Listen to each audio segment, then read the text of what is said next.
One of the most pressing issues, perhaps, that was discussed is the NATO eastward expansion. Russia objects to that, seeing it as a potential threat. And this is what the Russian president had to say on Russia's view on NATO's going east. A powerful military bloc appearing near our borders will be perceived in Russia as a direct threat to the security of our country. Statements claiming that this process is not directed against Russia are not satisfactory to us. National security is not built on promises, especially since we have heard similar promises prior to the previous waves of the bloc's expansion.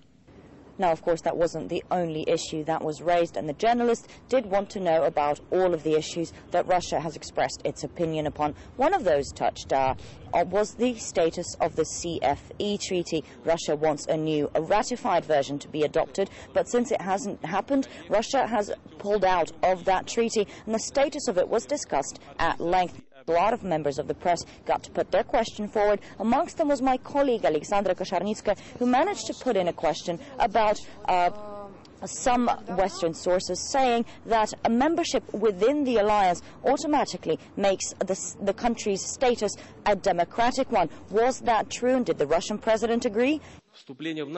There are many countries in the world which nobody would ever say are non-democratic, but they are not NATO members. Does it make them less democratic?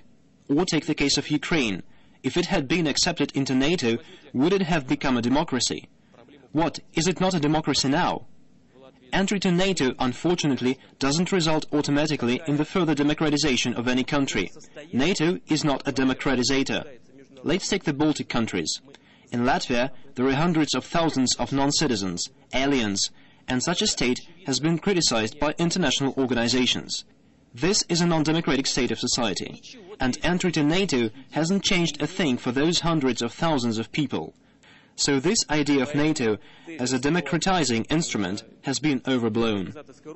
The NATO Secretary General Jaap de Hoop-Scheffer, when giving his press conference after meeting with the Russian president, said that despite the fact that certain issues remain unresolved, there's a general good vibe to the discussion and the dialogue. Both sides are very eager to show that they're trying to look for compromises, willing to see eye to eye, and want to reach agreements. And they certainly have made certain agreements, including supplies of humanitarian aid to Afghanistan through Russian territories, and many other important aspects of cooperation. In the framework of a practical cooperation, I think we saw an interesting example, in the sense that Russia and NATO have embarked upon a common joint effort to help Afghanistan. Foreign Minister Sergei Lavrov and I early this morning signed a transit agreement, transit arrangements in support for the ISAF mission. And that means, as you might know, that non-lethal military goods for ISAF can be transported through Russian territory. So nearly a half an hour's worth of questions from international media, all desperate to hear what Vladimir Putin had to say. And it certainly seemed when they were coming out, they were very satisfied with what was said and heard.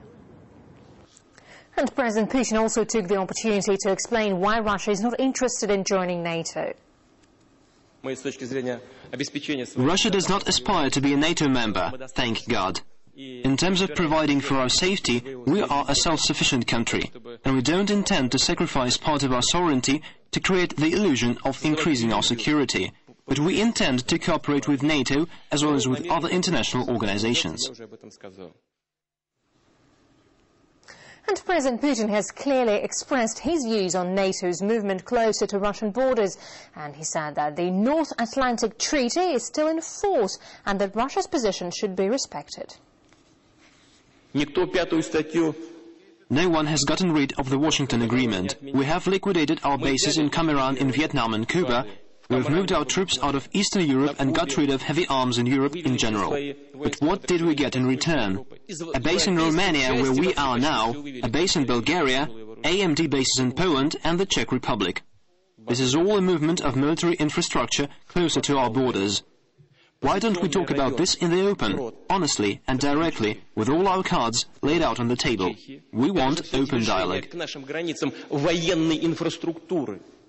And also speaking about the 8 years of his term, Putin said he's glad his tenure is coming to an end and promised journalists there will be some interesting times ahead with his successor. Like any person who is responsible about his or her official duties, I'm looking forward to shifting this burden from my shoulders to the shoulders of another man. As they say in my country, there is nothing to be sorry about. I'm D-mob happy.